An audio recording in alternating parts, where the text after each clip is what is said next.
joie de vous souhaiter la bienvenue dans la plus belle bibliothèque du monde, parce que je manque totalement de modestie dans un lieu pareil, vous me comprendrez, je suis sûre que vous êtes d'accord avec moi. Bienvenue donc à bord du vaisseau amiral l'Administrative. Si vous levez les yeux, vous êtes sous la coque du navire. Et nous allons embarquer pour, comme chaque conférence, un très beau voyage. Le thème qui est celui de ce soir, c'est pour origine un ouvrage d'Alizée Delpierre, qui est présente ici. Alizée, vous êtes chercheur au CNRS. Servir les riches. Vaste programme. Pour lui donner la réplique, notre collègue Pascal Ferry nous a fait l'amitié de venir depuis la bibliothèque Vaclav-Havel du 18e arrondissement. Je les laisserai dialoguer, mais pour introduire cette petite soirée, j'avais pensé initialement servir les riches, travail sur la domesticité. J'étais allée chercher Victor Hugo. Et puis je me suis dit que c'était totalement idiot. Le livre concerne le 21e siècle. Alors je suis allée quand même dans le siècle précédent et je suis allée chercher un texte que beaucoup d'entre vous vont reconnaître. Du matin au soir, il faut courir dans l'escalier et le monter et le descendre et le monter au ding-ding oppressant de la clochette qui sonne et qui ressonne et qui résonne et qui ordonne. Pas une minute de répit. Il faut croire que la patronne ne peut rien faire sans sa bonne. Un coup pour aller l'habiller, 2 pour le petit déjeuner, et c'est parti pour toute la journée. Pour les affaires à repasser, pour les chaussettes de monsieur, pour les chapeaux, pour les cheveux. Pour finir, un sourire pincé, en guise de vague merci, madame pense que ça suffit. Beaucoup d'entre vous, je l'ai vu à des petits yeux qui pitillaient, des petits sourires, vous aurez reconnu le texte de Juliette Noureddin, Maudite Clochette, album de chansons intitulé Mutatis Mutandis. Je laisse la parole à Alizée Delpierre et Pascal Ferry. Merci. Merci Véronique. Tu nous as bien lancé. Ultime détail concret, je suis désolée, parce que les maîtres de cérémonie ne font pas toujours bien leur travail. Là, je viens d'oublier quelque chose de terrible. Nous avons environ 1 heure de conférence, puis nous laisserons 1 heure, peut-être 1h10, si vous avez tous les deux beaucoup de choses à nous raconter. Nous laisserons ensuite un temps d'échange avec vous, de questions, d'interrogations, de surprises, d'expériences que vous souhaitez partager. Et ensuite, nos voisins de la Belle Lurette sont présents si vous souhaitez acquérir l'ouvrage d'Alizée, qui, je pense, si on lui demande gentiment, acceptera de le dédicacer. Voilà, merci beaucoup. Merci Véronique. Bonsoir à toutes et tous.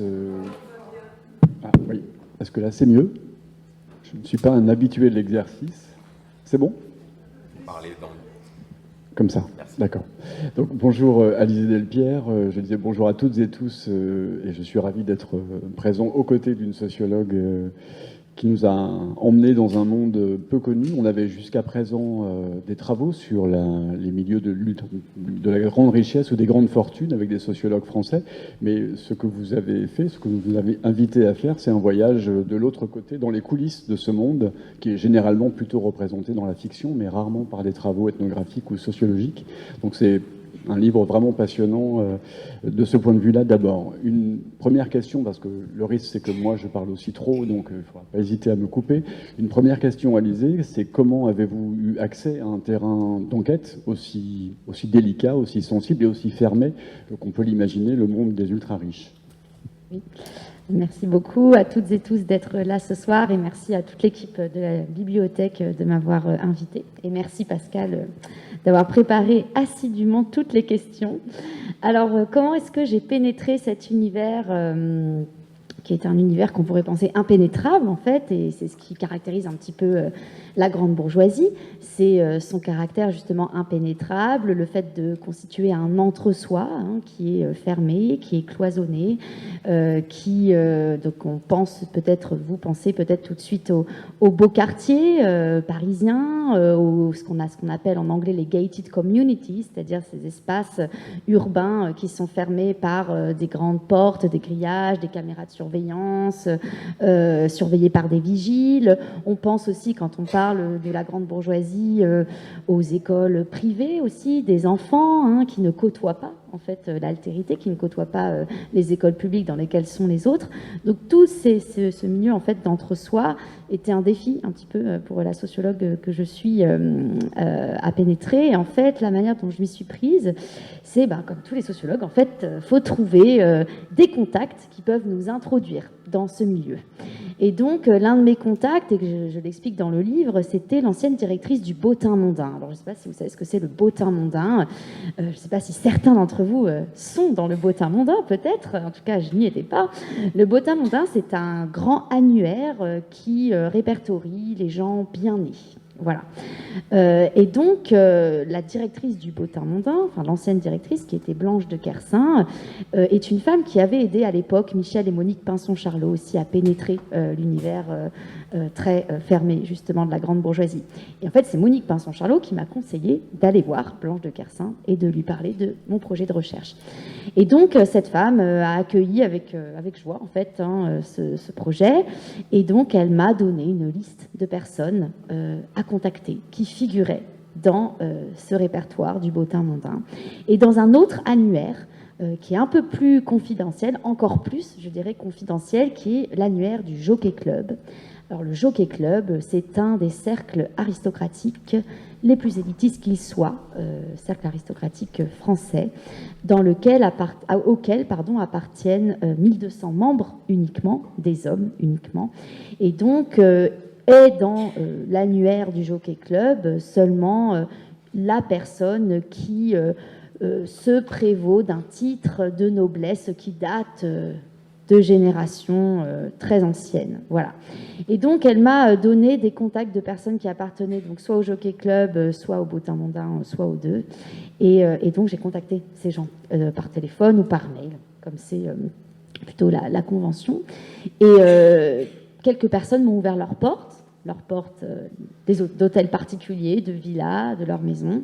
Et puis, en fait, la facilité qu'il y a une fois qu'on a franchi la porte d'un entre-soi, aussi fermé que celui de la grande des super riches, eh bien, c'est qu'on peut y circuler aussi assez rapidement, parce que la caractéristique d'un entre-soi, c'est que tout le monde se connaît. C'est que le réseau est assez resserré, assez fermé, et donc j'ai réussi comme ça, en fait, par bouche à oreille, à pénétrer ensuite ce milieu social, à me faire recommander par les gens que je venais de rencontrer en entretien. Et c'est comme ça que j'ai pu y accéder. Donc c'est grâce à ce contact. Et puis ensuite, j'ai aussi activé parallèlement à Blanche de Kersin d'autres petits contacts par-ci, par-là.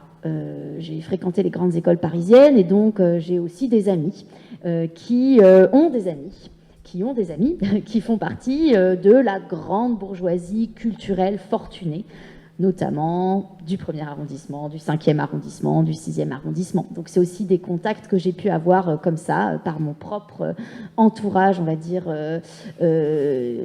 mon ancien entourage estudiantin. Et puis c'est aussi via les domestiques, en fait. C'est-à-dire que j'ai rencontré aussi les domestiques. Et donc eux, comment est-ce que je les ai rencontrés? Alors, je les ai rencontrés de plusieurs manières également. J'ai été dans des écoles de formation de majordome. Alors, c'est une partie de mon enquête qui ne figure pas dans le livre parce qu'on ne peut pas mettre toute la thèse de doctorat dans un livre qui soit accessible au plus grand nombre. Mais j'avais été enquêtée dans des écoles de majordome et de gouvernantes, en fait, en France et à l'étranger. Et donc, via ces écoles, j'avais pu rencontrer des élèves qui venaient se former pour servir les riches chez eux et non pas à l'hôtel. Donc, c'était une des portes d'entrée de ce personnel-là. Et puis, j'ai aussi, pour le coup, sollicité mon entourage, puisque dans mon milieu de socialisation familiale, en fait, mes parents ont beaucoup d'amis qui sont femmes de ménage et dont certaines d'entre elles, en fait, ont pu travailler chez des très riches, comme bonnes à temps plein. Voilà. Et qui sont issus de l'immigration portugaise et espagnole surtout. Et donc il faut savoir que la domesticité en fait se structure en filière migratoire sur le marché du travail, et donc on a une filière des travailleuses domestiques portugaises, espagnoles, argentines, philippines, ivoiriennes, etc., etc. Et donc dès lors que moi j'avais un contact d'une personne issue d'un tel pays, et ben j'ai pu ensuite pareil, pénétrer assez facilement et circuler au sein de cette immigration des travailleuses domestiques. Voilà, donc c'est un peu comme ça. Je réponds moi si je suis bavarde, hein, il va falloir que je me restreigne. Mais c'est vous qu'on est venu écouter. Mais par ailleurs, vous ne le dites pas, on ne l'a pas dit tout à l'heure, c'est bien un travail de thèse universitaire qui a été ensuite travaillé pour être un livre qui rentre dans les canons de l'édition française. Mais vous avez également, comme tous les sociologues, ou très souvent, participé vous-même à la recherche en étant vous-même un sujet de votre étude, c'est-à-dire en devenant vous-même domestique et en servant dans certaines familles. Oui, tout à fait. En sociologie du travail, notamment, il y a une forte tradition en fait d'observation participante, comme on dit, c'est-à-dire que le sociologue ou la sociologue essaie de pénétrer l'univers professionnel, alors parfois en se faisant recruter, parfois en y allant en tant que en observation, en faisant du bénévolat, etc. Et donc, moi, j'ai jugé que cette démarche pouvait être utile pour ma recherche. Alors non pas tant pour m'enquêter moi-même, c'est pas très intéressant, ça ne nous intéresse pas trop en tant que sociologue de s'enquêter soi, même s'il y a une réflexivité sur la place qu'on a pu avoir sur notre terrain de recherche et ce qu'on a pu produire, etc., dans les relations, ça fait partie intégralement du travail de sociologue, mais l'intérêt pour moi dans cette recherche en particulier, c'était de saisir les relations professionnelles qui se nouaient entre les domestiques d'une même maison. Alors qu'en entretien, en fait, je me suis rapidement rendu compte que j'avais plutôt des discours qui me parlaient de la relation entre employeurs et employés, et beaucoup moins entre employés. Or, on ne l'a pas encore dit, mais je le dis maintenant, chez les super riches, il n'y a pas seulement une personne qui travaille, mais il y a plusieurs personnes qui travaillent à temps plein pour les servir au quotidien. Et donc, c'était ce collectif de travail-là que moi j'avais envie d'enquêter. Et donc, je me suis fait recruter comme nounou et aide cuisinière à temps partiel, pas à temps plein, parce qu'il fallait quand même que je fasse par ailleurs mon travail de thèse, que je donne cours à l'université, etc. Et j'ai rejoint une équipe de personnel qui, elle, était à temps plein. Et donc, j'ai pu avoir des relations avec toute cette domesticité multiple et étayer davantage les questions de relations professionnelles, de hiérarchie, parce que c'est un univers très hiérarchisé. Dans la domesticité, il y a plusieurs métiers qui correspondent à des tâches très différentes. Et plus les maisons emploient de domestiques, plus la division du travail est importante. On a des maisons où il n'y a qu'une seule bonne, ou deux, ça c'est les riches, les moins riches, on va dire. Et puis, il y a des maisons où il y en a une dizaine, voire une vingtaine, voire 75. Vous d'un exemple à 75 domestiques. Voilà, j'ai été dans une très grande villa sur la Côte d'Azur où il y a 75 employés de maison à temps plein. Et c'est pas le plus grand cas parce qu'en fait, très récemment, j'ai eu... à la suite de la publication du livre, j'ai eu beaucoup d'employés de maison qui m'ont écrit, y compris des gens que j'avais jamais rencontrés pour ma recherche. Et il y en a un que j'ai eu au téléphone il y a quelques semaines et qui me disait qu'il avait travaillé pour une famille qui avait 120 domestiques. Voilà.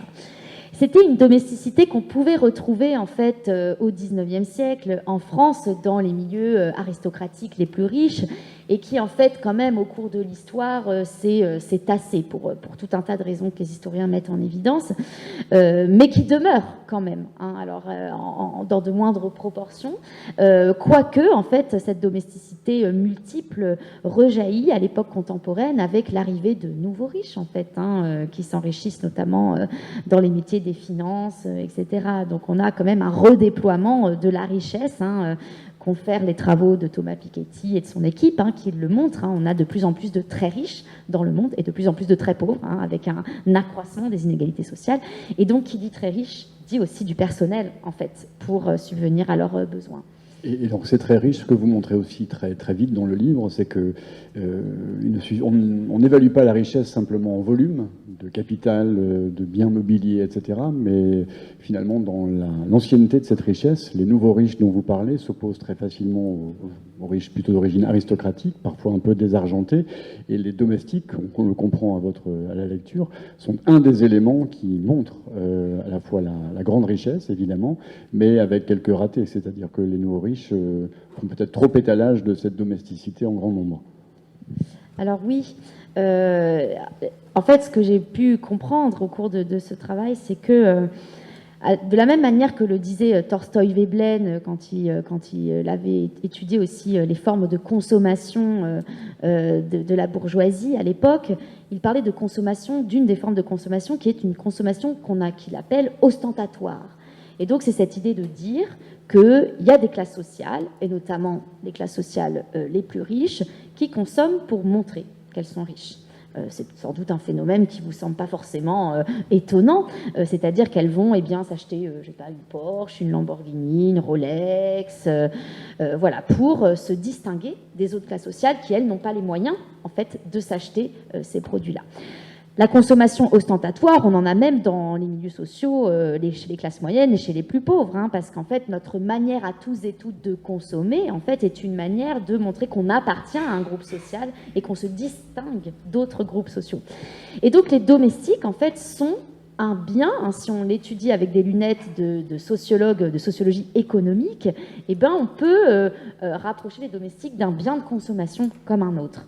Et en fait, les très riches le disent, hein, me le disent en entretien, me le montrent, et notamment là où il y a une très très forte domesticité, comme 75, 120, c'est surtout chez les nouveaux riches. Parce que ce sont ceux, parmi les personnes que j'ai rencontrées, qui sont les plus riches des riches et qui, du coup, ont aussi un enjeu à montrer qu'ils sont riches pour légitimer, finalement, leur accès nouveau au monde de la richesse. Alors que chez l'aristocratie, eh bien, il n'y a pas cette même... Alors, il y a toujours une logique, évidemment, hein, de montrer qu'on appartient à l'aristocratie, qu'on y reste, hein, qu'on en est toujours, hein, qu'on est toujours de ce monde. Mais les aristocrates sont sûrs, depuis des générations, d'appartenir aux classes sociales supérieures. Alors que ce n'est pas tellement la même chose, en fait, chez les nouveaux riches. Et donc, les nouveaux riches, quand ils vont acheter un hôtel particulier dans le 16e arrondissement parisien, et que leurs voisins peuvent être soit aussi des nouveaux riches, soit des aristocrates, et ben, très vite, ils vont se sentir obligés, entre guillemets, de mettre en place tout un tas de consommations pour montrer qu'ils appartiennent à un monde donné. Et l'une de ces consommations, ça va être de recourir à des domestiques.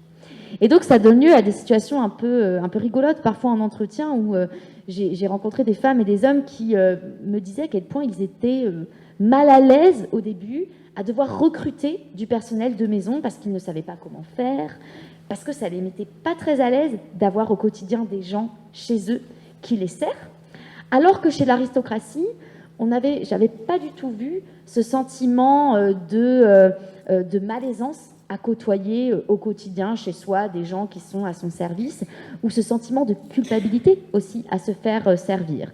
Parce que chez l'aristocratie, on se fait servir depuis des générations. Et donc, les personnes aristocrates qui ont recours aujourd'hui à des domestiques, que j'ai rencontrés, sont des personnes qui ont grandi avec du personnel de maison. Et ce qui m'a beaucoup intéressée pour ma recherche, c'était d'étudier ces mécanismes de socialisation, finalement, au rôle de patron chez soi. Et cette socialisation était beaucoup plus évidente chez l'aristocratie. Les femmes aristocrates apprennent, de par leur mère, leur grand-mère, à donner des ordres, à recruter leur personnel, etc. Alors que chez les nouveaux riches, il n'y avait pas du tout eu ce travail de socialisation précoce, à recruter les domestiques, à leur donner des ordres, etc. Et donc, du coup, c'était intéressant pour moi d'étudier comment est-ce qu'ils faisaient, en fait, une fois adultes, pour faire ce travail-là. Et pour terminer cette réponse, du coup, j'ai pu faire aussi des liens avec les travaux qui ont porté sur la question des services à la personne chez les classes moyennes.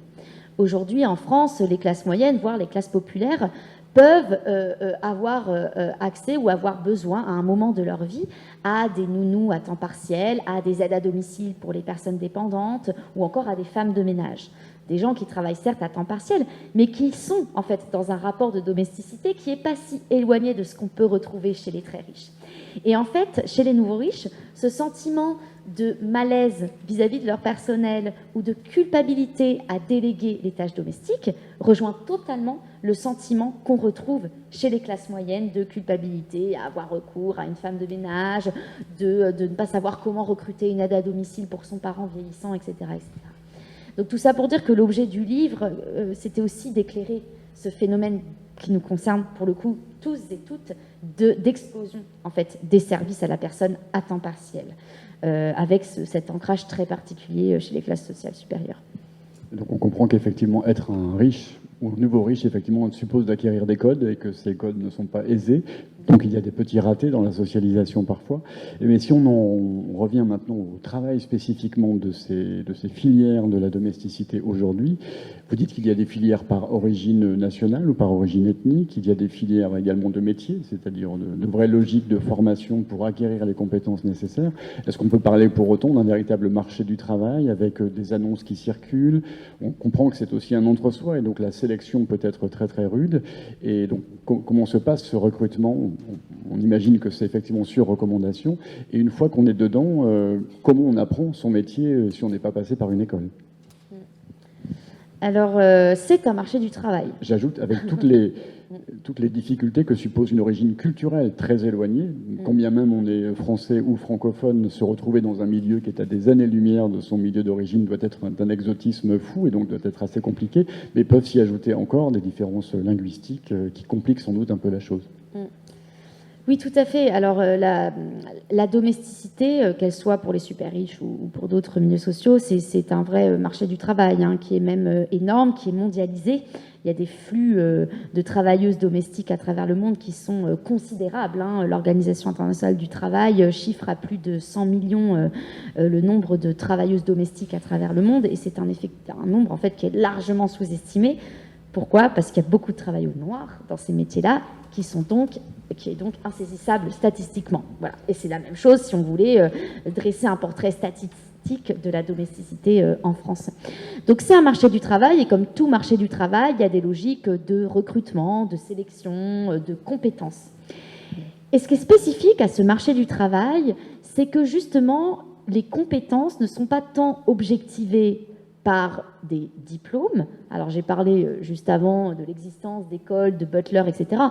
Mais en fait, ce que je montre dans mon travail de thèse, c'est que ces écoles-là, elles sont extrêmement marginales, justement, sur ce marché du travail. Ça concerne vraiment que quelques personnes qui y vont à un moment donné, mais elles ne sont pas vraiment connues des employés de maison, ni connues des employeurs, d'ailleurs. Et donc les employeurs ne passent pas du tout par ces écoles et ne passent pas non plus beaucoup par les agences de placement. Il y en a toujours des agences de placement de personnel de maison aujourd'hui. Vous connaissez peut-être les entreprises de services à la personne de type O2 ou Shiva, dont il y a les affiches partout dans le métro. Pour les super riches, il y a aussi l'équivalent de O2 et de Shiva qui proposent du personnel de maison à temps plein. Mais en fait, ce n'est pas vraiment par ces intermédiaires-là que se fait le marché. Le marché se fait en effet, comme vous l'avez dit, par bouche à oreille, par cooptation, on pourrait dire, par recommandation. Et donc, il se fait sur des compétences qui ne sont pas objectivables par la détention de diplômes, ou pas que, mais qui sont plutôt objectivables par une essentialisation sexuée et raciale des compétences. Je m'explique. C'est un marché du travail donc qui est massivement un marché où travaillent des personnes issues de l'immigration. Alors pas que. On a aussi dans la domesticité des super riches, des personnes qui sont nées en France, qui sont blanches, voilà. Mais on a énormément de main-d'œuvre immigrée. Et donc, les très riches, pour recruter, pour faire leur marché, justement, dans ce flot de main-d'œuvre immigrée, va avoir recours à des stéréotypes sexués et raciaux, qui sont en fait des stéréotypes pas très originaux, qu'on retrouve dans d'autres univers professionnels en France, qu'on retrouve de façon plus générale dans la société française, mais qui là, dans le cadre de ce marché-là, vont permettre aux très riches de se dire telle personne me correspond parce qu'elle est de telle origine nationale et qu'à telle origine nationale, j'attribue des stéréotypes en particulier. Je peux vous donner un flot d'exemples.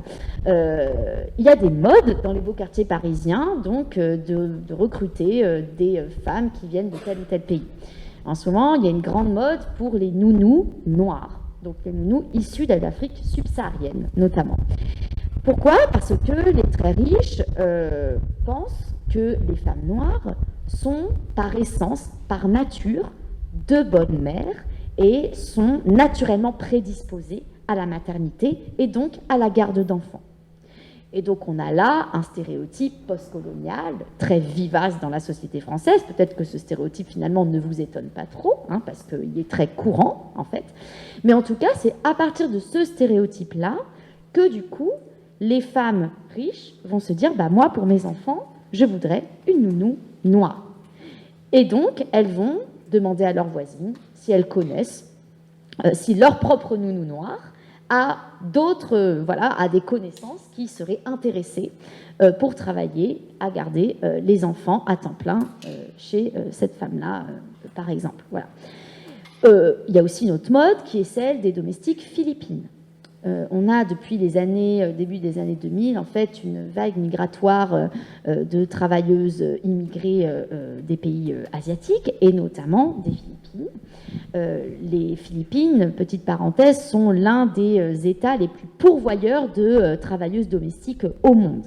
L'État philippin, depuis les années même 70-80, encourage les femmes philippines à migrer à l'international pour être des travailleuses domestiques afin qu'elles rapatrient l'argent dans leur pays d'origine pour leurs enfants et leurs époux et leurs familles élargies restés au pays. Et donc, en fait, la France n'échappe pas en fait, à cette arrivée massive de Philippines, de travailleuses domestiques philippines. Et donc, eh bien, sur la Côte d'Azur ou en Île-de-France, on a beaucoup de travailleuses philippines qui sont considérées comme étant des bonnes à tout faire, justement.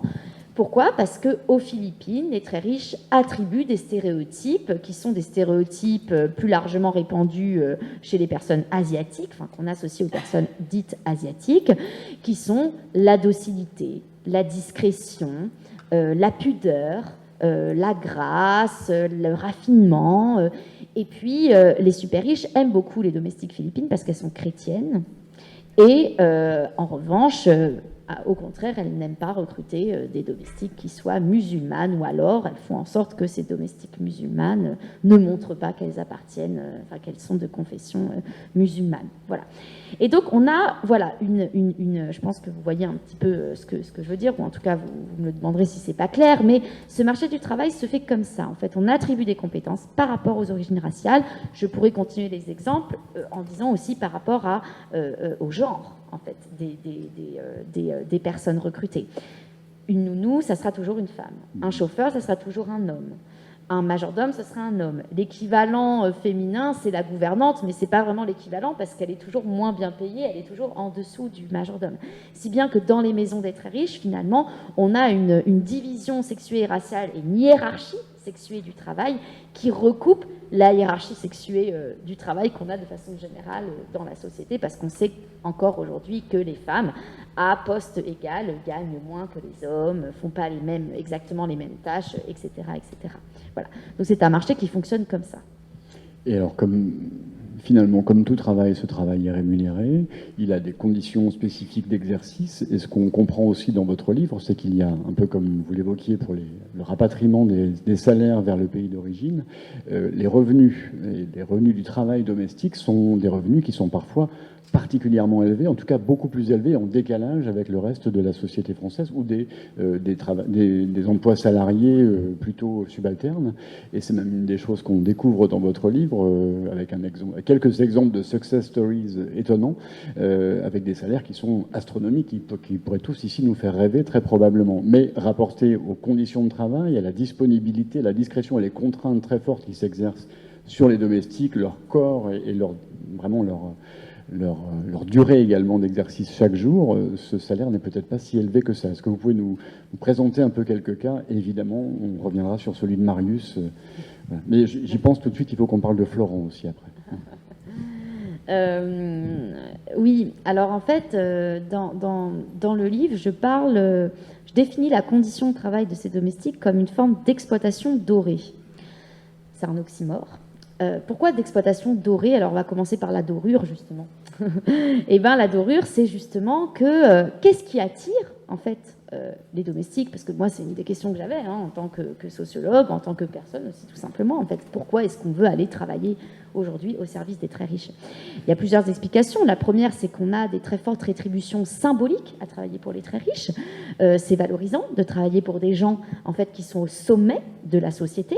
C'est valorisant de travailler pour des gens qui peuvent être plus ou moins connus aussi, du moins dans leur propre milieu professionnel.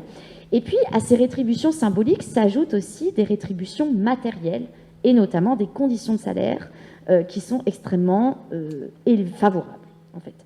Et de cadeaux.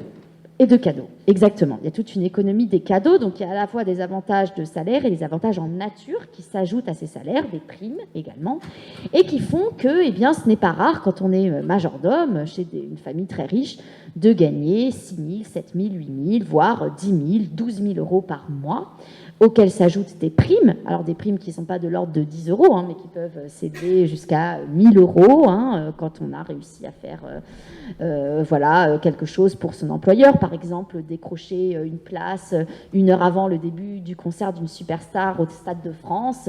Si son patron a décidé 1 heure avant d'aller à ce concert et que le concert est déjà plein depuis 6 mois, eh bien le majordome se doit d'activer son carnet d'adresses et de trouver une place à monsieur en dernière minute pour aller au Stade de France. Donc ça, c'est un exemple parmi bien d'autres réels. Et donc, pour le remercier, son patron va donner 1 000 euros à ce majordome. Voilà, donc on peut avoir des primes aussi de ce genre. Et puis, il y a toute une économie et aussi des cadeaux qui s'ajoutent à ça. Les patrons font des cadeaux, alors des cadeaux qui peuvent aller du petit sachet de caramel ramené d'un week-end passé en Bretagne à une montre Rolex, un sac Chanel, etc. Donc des cadeaux qui peuvent être aussi extrêmement, qui ont une très très grande valeur économique. Alors pourquoi les très riches donnent tant finalement à leur personnel? Ça, c'était une question que je me suis posée. À un moment, je me suis dit, mais en fait, on sait quand même aujourd'hui que on n'a pas besoin de donner de si fortes rémunérations et autant de cadeaux pour trouver de la main-d'œuvre, en fait, parce qu'il y a tellement de gens sur le marché du travail qui ont besoin de travailler que voilà. Donc je me suis dit, mais pourquoi en fait les très riches font ça? Et en fait, il y a 2 raisons, au moins 2 raisons à cela. La première, c'est que c'est une manière d'euphémiser la dimension salariale de la relation de domesticité. Notamment chez l'aristocratie, il y a cette idée que le domestique fait partie de la famille et qu'en fait, il n'est pas vraiment là pour travailler, mais pour aider la famille. Et donc, les aristocrates se refusent à voir qu'il s'agit avant tout d'une relation de travail, d'une relation économique. Et donc, pour masquer ce type, pour exacerber plutôt le caractère familialiste de la relation, pour montrer qu'il s'agit d'une relation plutôt de l'ordre du don, du contre-don, dans laquelle les affects priment avant toute chose, eh bien, ils donnent des cadeaux. Voilà, parce que dans les familles, on s'échange quoi? Alors, on peut s'échanger de l'argent, évidemment, mais on s'échange aussi des cadeaux, parce que les cadeaux sont chargés affectivement, contrairement à un salaire qui est beaucoup moins chargé affectivement. Donc, il y a ça. Et puis, la seconde chose, sans doute la plus importante, c'est que ça permet aux très riches de mettre au travail de façon quasi illimitée les domestiques. Quasi illimitée, en fait, les personnes dont je vous parle travaillent chez les très riches à temps plein, mais dorment aussi chez eux.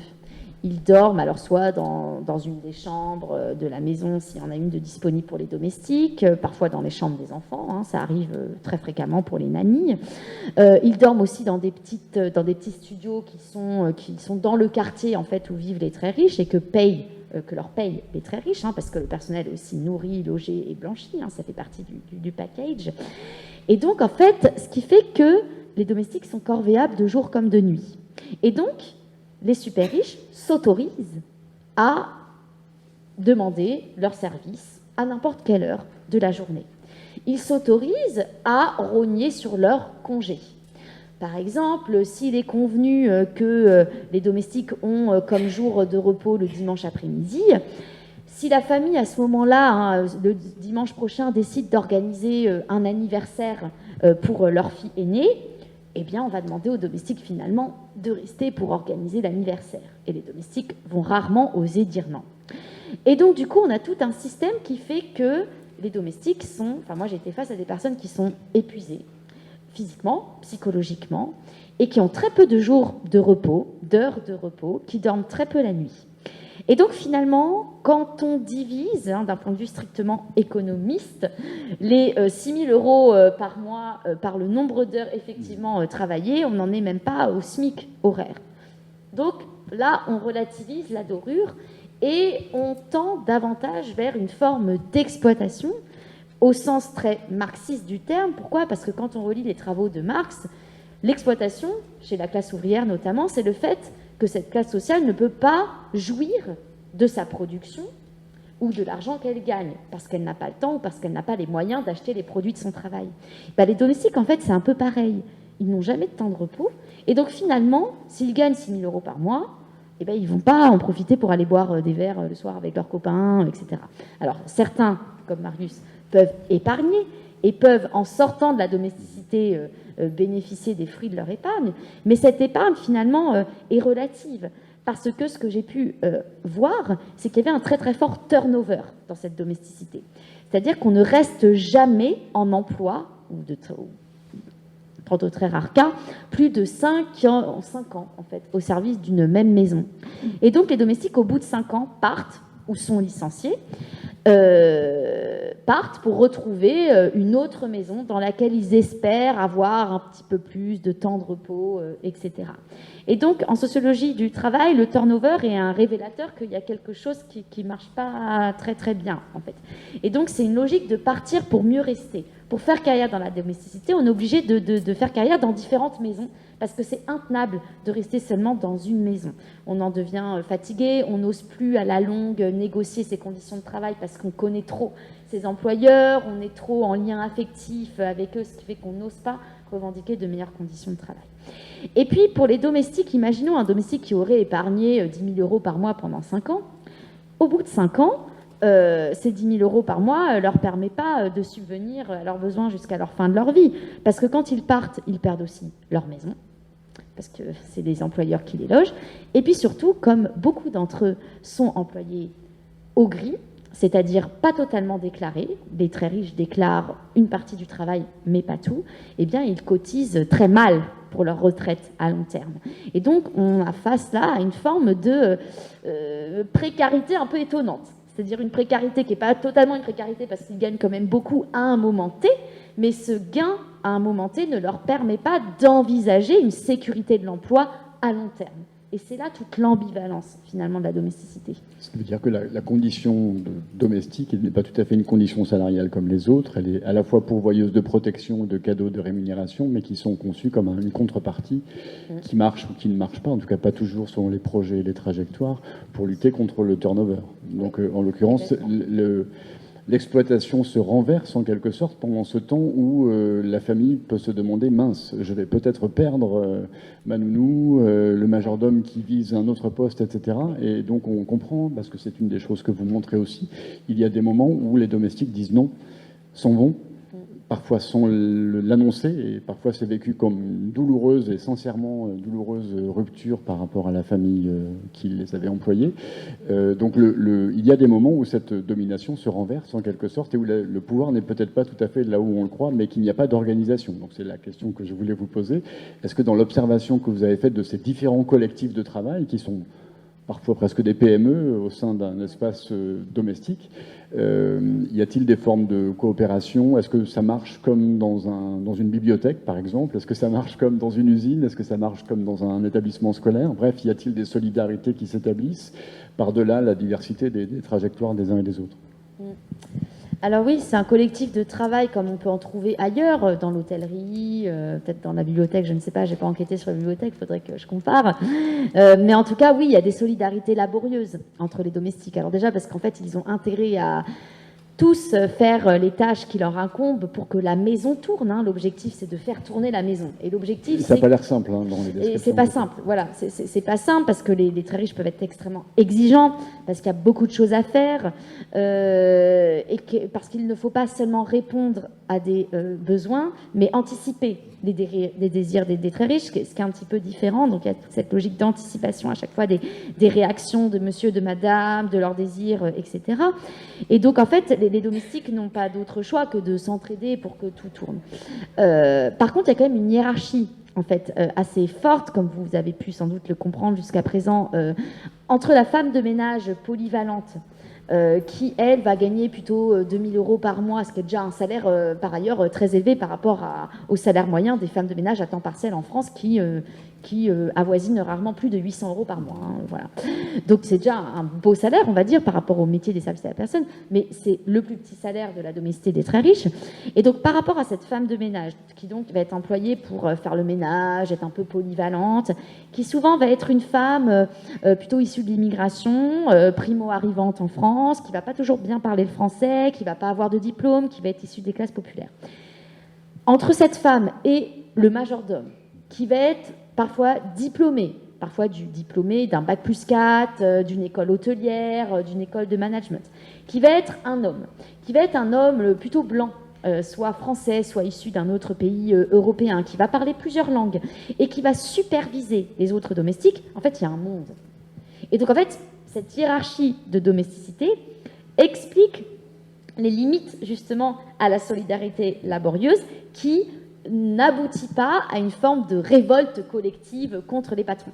Quand j'ai commencé mon travail de thèse, moi j'avais des collègues spécialistes des mouvements sociaux qui me disaient mais c'est trop bien, tu vas avoir accès à des mouvements collectifs de travailleurs domestiques au sein d'une même maison contre le patronat. En fait, pas du tout.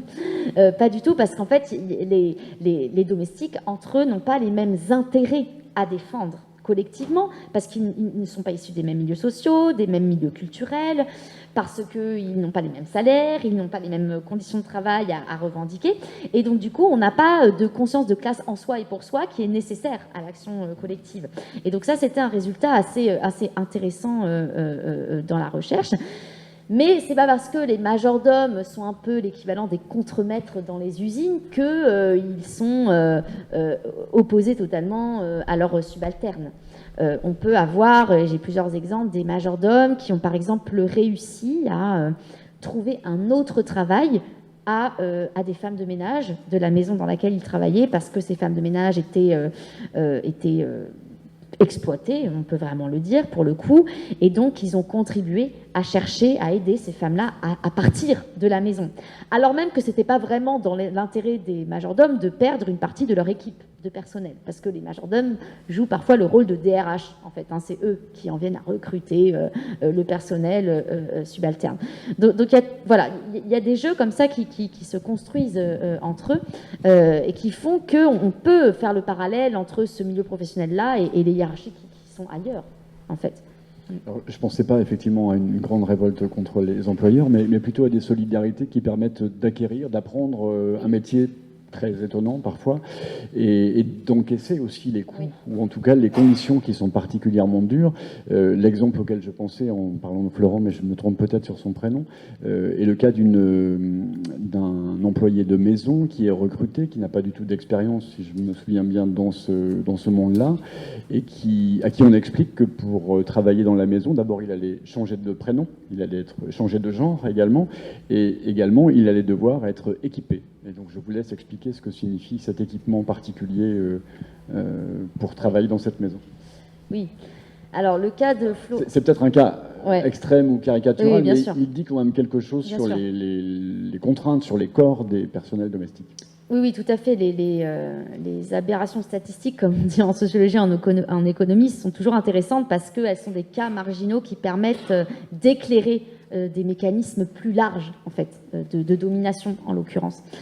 Alors Florent, si vous aimez Les Pieds sur Terre de France Culture, a témoigné récemment sur Les Pieds sur Terre, voilà, il y a 2 semaines. Voilà, c'était d'ailleurs pas simple pour lui. Le journaliste des Pieds sur Terre m'a envoyé environ 150 mails pour me demander de lui donner le contact de Florent, donc j'ai contacté, bon bref, et qui finalement a accepté de parler. Alors Florent, c'est un cas donc assez particulier de personne qui a travaillé 2 ans et demi à peu près chez les aristocrates, qui habitent quelque part en France, lorsqu'il avait 19 ans, donc il était jeune, il cherchait un travail pour gagner de l'argent, quoi. Voilà. Et puis, il a répondu à une petite annonce où il y avait marqué qu'on avait besoin d'un homme toute main, quoi.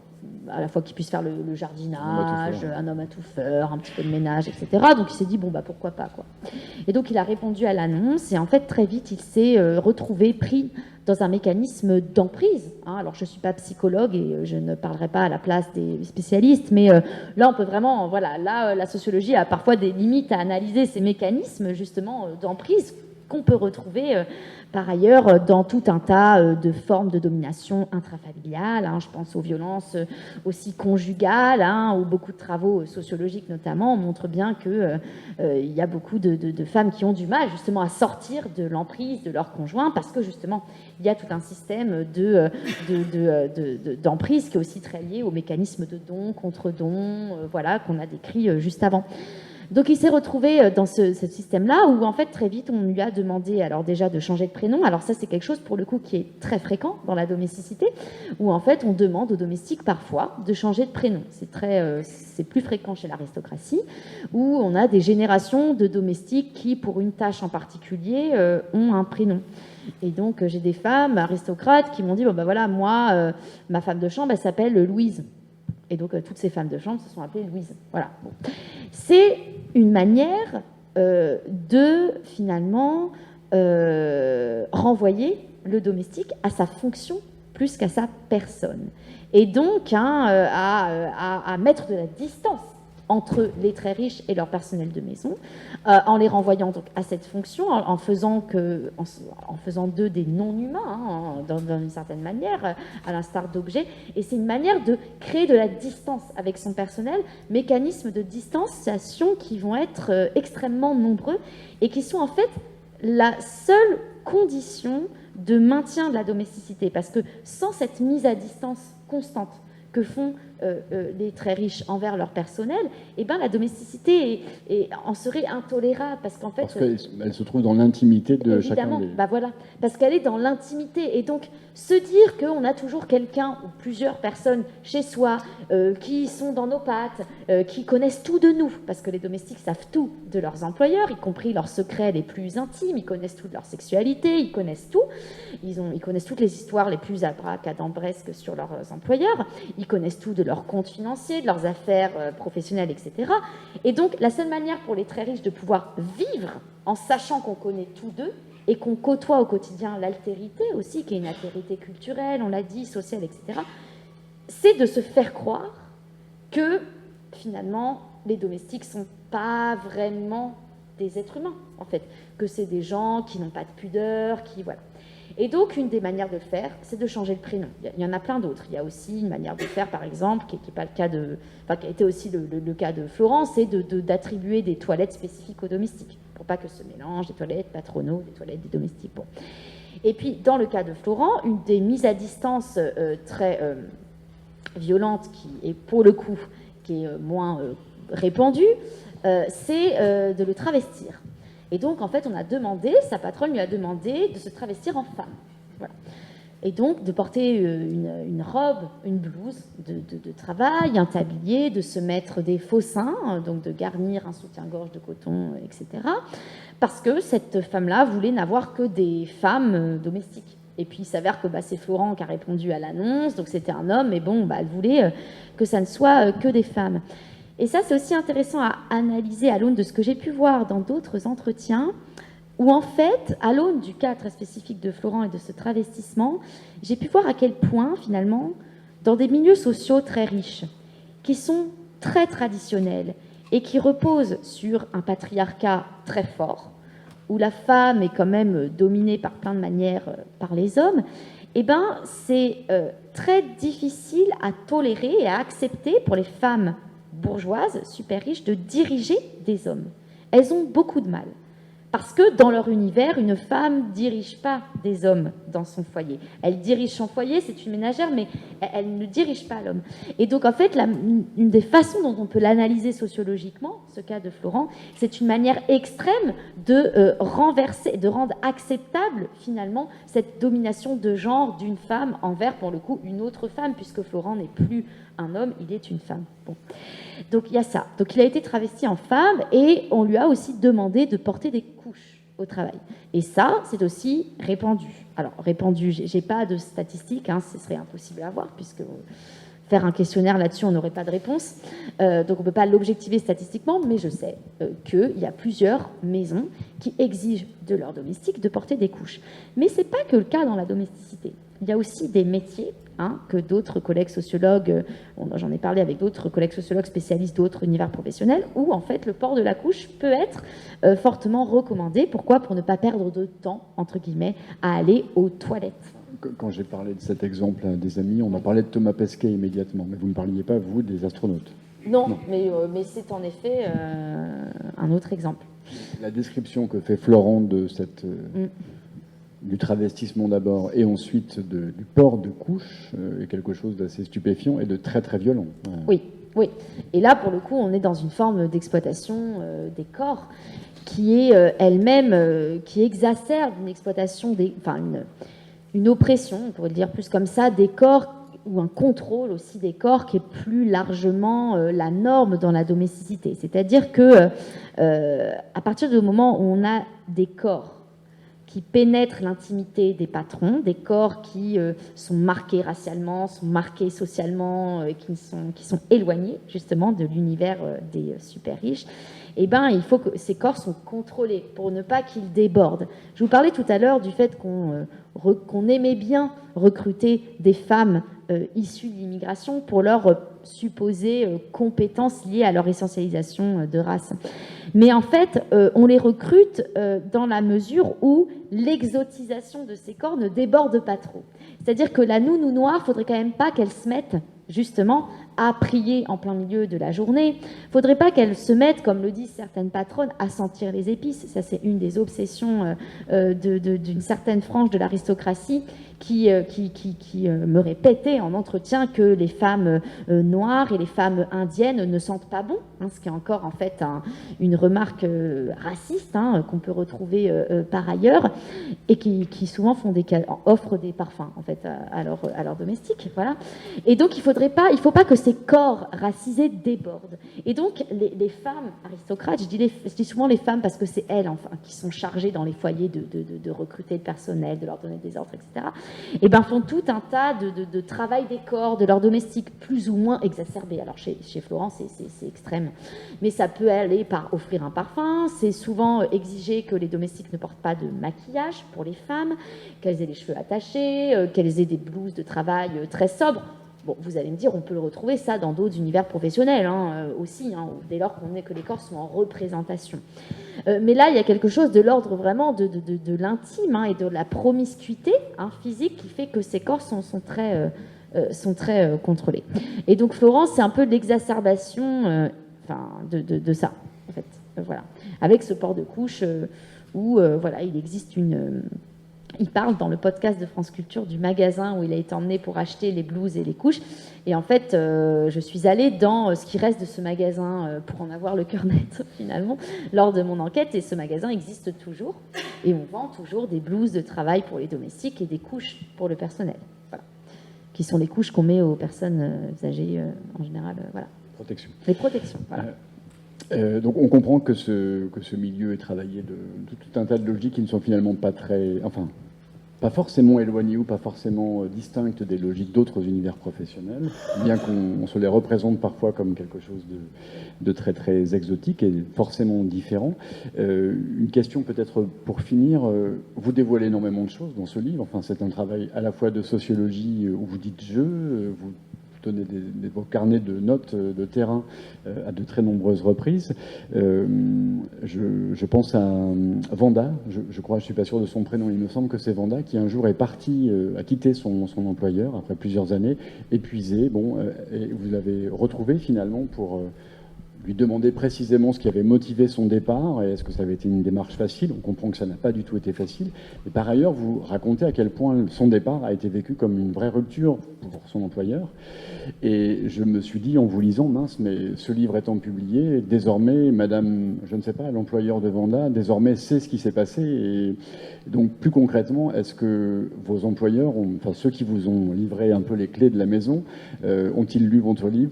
Sont-ils revenus vers vous pour vous dire quelque chose ou ajouter, ou bien était scandalisé du fait que vous dévoiliez à la terre entière les dessous de leur maison? C'est toujours une question délicate pour le sociologue. Bah oui, c'est une question délicate, c'est une question très importante, qui est éthique, qui est déontologique, voilà. Alors là-dessus, il y a un travail que j'ai fait et qu'on a fait aussi avec les directeurs de la collection, avec Fabien Truong et Paul Pasquali, qui m'ont aussi aidé beaucoup à anonymiser, à trouver. Alors en fait, en tant que sociologue, on est spécialiste des stratégies d'anonymat pour faire en sorte justement alors j'allais dire que les enquêtés ne se retrouvent pas, mais bon, certains ont compris qu'il s'agissait d'eux, mais pas tous, hein, certains, voilà. Moi, j'ai jamais enquêté à ce qu'on appelle à couvert, c'est-à-dire je fais pas du cache investigation, j'ai toujours dit aux gens pourquoi j'étais là, y compris quand j'ai été recrutée. J'ai dit que je faisais une thèse sur le... Voilà. Voilà, il y a eu des objets de négociation entre les patrons et moi, les très riches et moi, de choses que je ne pouvais pas dire, que je ne devais pas dire, etc. Et donc, il y a des intérieurs que je décris moins que d'autres, que je décris de façon un petit peu différente, mais qui ne contrarient pas à l'analyse sociologique. C'est-à-dire que si je dis que cette armoire, elle était rose au lieu de bleu, bon, ça ne va rien changer à l'analyse sociologique. Par contre, les gens ne vont pas forcément se reconnaître. Et ne vont pas reconnaître non plus leurs employés de maison. Donc là-dessus, j'ai pas eu de retour, en fait, en tout cas pas encore, d'employeurs qui m'ont dit, mais mon Dieu, en fait, j'ai reconnu ma domestique, parce que j'ai tout fait aussi parfois, on a des techniques en sociologie où on peut croiser deux portraits de domestiques, en fait, ou agréger deux portraits de domestiques pour en faire un seul, de manière à ce que, encore une fois, ça ne contrarie pas l'analyse, mais de manière à brouiller les pistes pour les lecteurs extérieurs. Donc, j'ai pas eu de retour là-dessus. Alors, j'ai eu juste une personne que j'ai rencontrée, qui est trader, qui m'a écrit sur WhatsApp quelques mois après la publication du livre, qui a lu le livre et qui m'a dit « Oh non mais attends, mais tout le monde va me reconnaître, machin, parce que des traders au Luxembourg, il n'y en a pas plein. » Et en fait, c'était rigolo parce que je dis « Bah si, en fait, il n'y a même que ça, en fait, au Luxembourg. » Et en fait, ça révèle aussi surtout, je pense, les gens exacerbent l'impression, ils ont une impression exagérée qu'on va les reconnaître. Parce qu'à partir du moment où nous-mêmes on se reconnaît dans un livre, on a l'impression que tout le monde va nous reconnaître, alors que je pense que pour le coup, lui, c'est pas le cas. Et puis par ailleurs, j'avais pareil, voilà, trader au Luxembourg, ça veut dire que au lieu de dire qu'il avait un enfant, j'ai dit qu'il en avait deux, voilà, des choses comme ça. Donc j'ai pas vraiment eu de retour là-dessus. Après, j'ai eu beaucoup plus de retours de domestiques, en fait, que de patrons. Sur le livre. Qui ont lu le livre ou qui vous ont entendu en parler. Qui m'ont entendu, qui ont lu le livre, ou voilà, ouais, exactement. Ça, j'ai eu, il y a eu une période dans les mois qui ont précédé la sortie, tous les jours j'avais un mail et je les ai gardés. Des mails de gens qui ensuite voulaient m'appeler pour me faire un entretien avec moi. C'était voilà, de gens aussi en détresse aussi. Voilà, de gens pour le coup qui n'étaient pas dans l'exploitation dorée mais qui étaient exploités et qui m'ont appelé au secours. Et là, la manière dont je gérais ça, c'est que je les renvoyais au comité de lutte contre l'esclavage moderne, qui est un comité en France qui lutte contre l'esclavage moderne. Voilà, les formes d'esclavage moderne, alors qu'ils ne sont pas que le travail domestique, hein, parce qu'on trouve de l'esclavage moderne dans le BTP, dans la restauration, dans d'autres univers professionnels qui sont connus pour qu'il y ait des formes d'exploitation assez importantes. Mais du coup, voilà, j'ai eu des témoignages comme ça. J'ai pu avoir aussi lors de rencontres comme celle-ci en librairie, des gens issus de l'aristocratie, alors pas forcément très riches, mais plutôt désargentés, qui sont venus témoigner sur le fait qu'eux-mêmes avaient été élevés par des nounous. Donc c'était des belles rencontres aussi. Voilà. Et puis j'ai eu un retour négatif d'une femme patronne que j'ai interviewée, mais qui en fait m'a dit qu'elle n'avait pas lu mon livre, qu'elle avait un ami qui m'avait écouté sur Blast, bon alors en plus Blast, bon voilà, et qu'elle m'avait dit voilà, c'est un scandale, vous malmenez les aristocrates, voilà, bon. Et du coup je lui ai envoyé mon livre.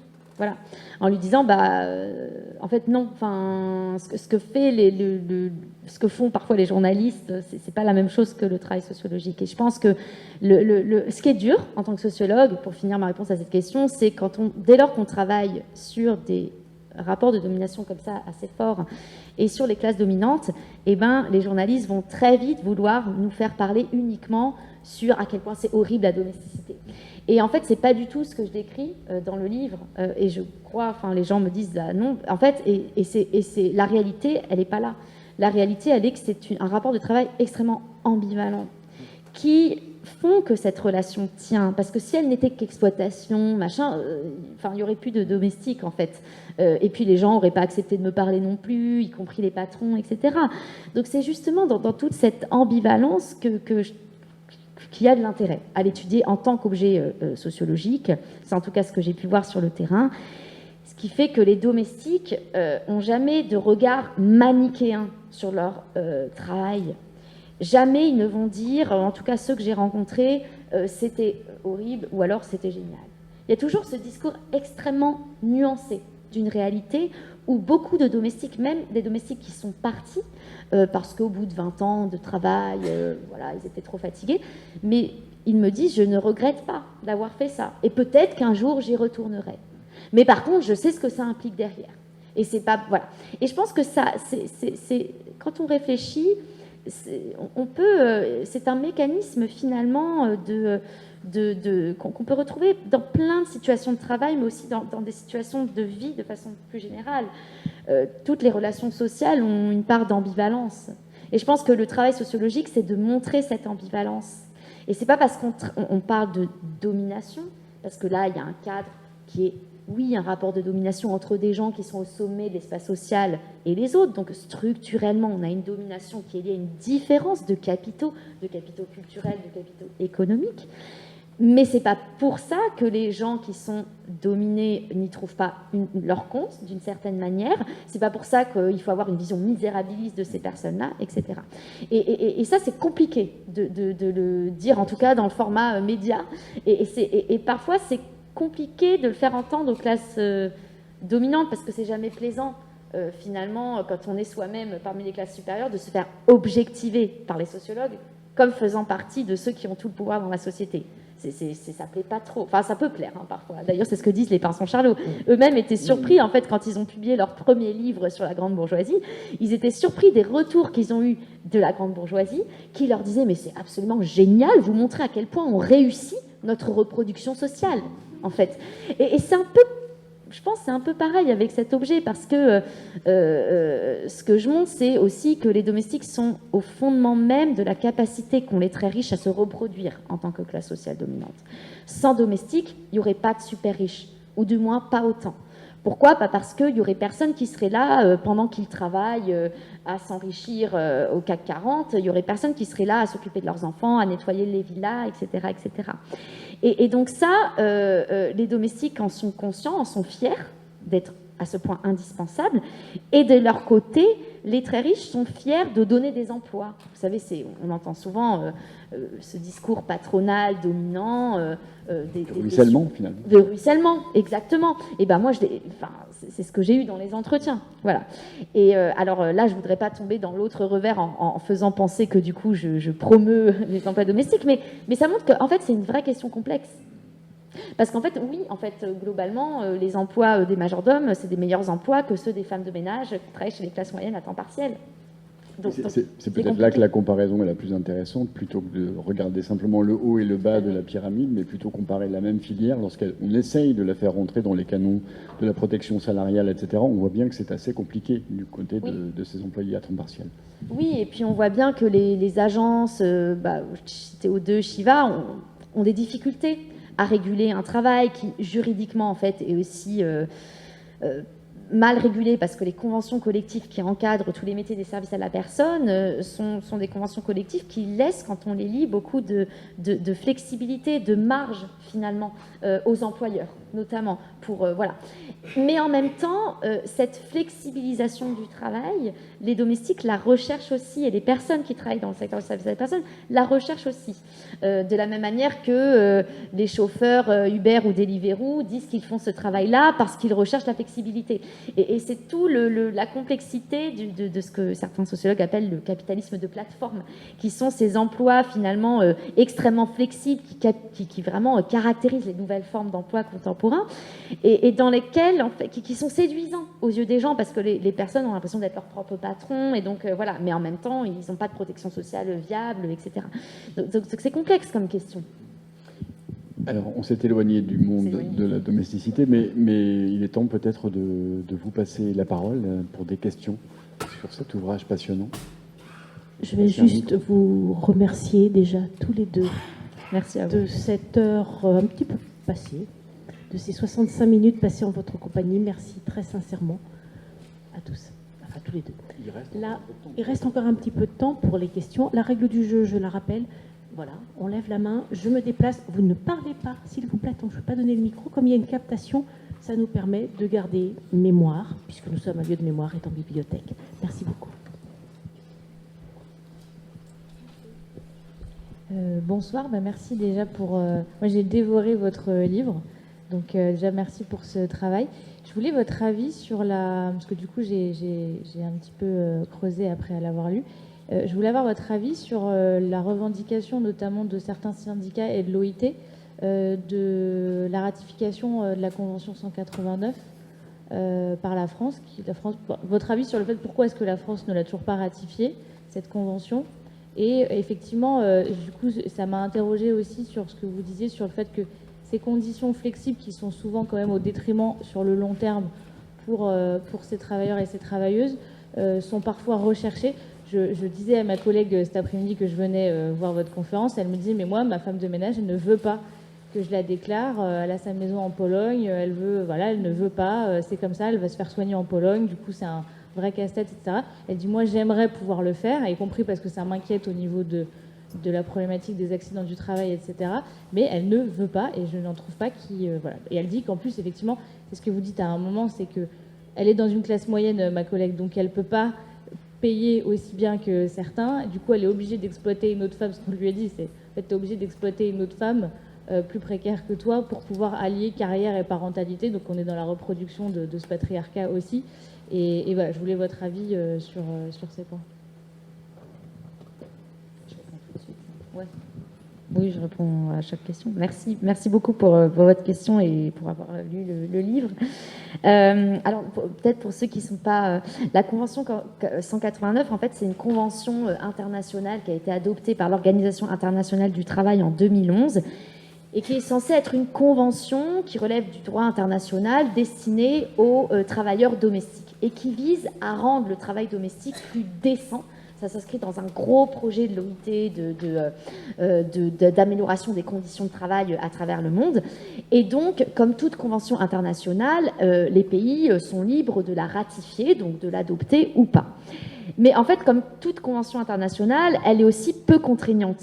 En fait, parce que le droit international... Alors, je ne veux pas parler à la place des juristes, beaucoup plus spécialistes que moi, mais de ce que j'ai compris. Le droit international et ce type de convention, même si on l'adopte, n'oblige pas, en fait, vraiment à l'appliquer. Mais par contre, c'est un peu un devoir moral qu'ont les États d'essayer de respecter certaines grandes lignes de conduite de la Convention.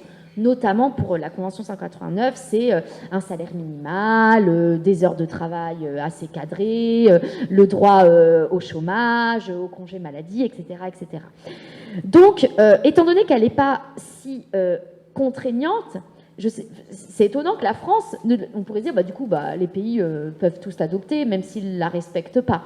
Donc, c'est assez étonnant que la France... Alors, donc là, ça pourrait sembler étonnant que la France ne la ratifie pas, mais une autre explication en fait très concrète et matérielle en fait de la non-ratification de cette convention par la France, c'est que les pays qui ont été les premiers ratificateurs de cette convention, c'est surtout des pays dits du Sud où il y a une masse de travailleuses domestiques à temps plein qui est énorme, où en fait le travail domestique est l'un des débouchés premiers du travail salarié féminin, de type les pays d'Amérique latine, le Brésil, certains pays asiatiques, etc. Et c'est surtout ces pays qui ont ratifié la Convention. Pourquoi ? Parce que la Convention, il y a eu des pressions qui venaient par le bas de syndicalisation de travailleuses domestiques dans les pays en question qui ont revendiqué, face à leur gouvernement, la ratification de cette Convention. Or, en France, ce n'est pas du tout le cas.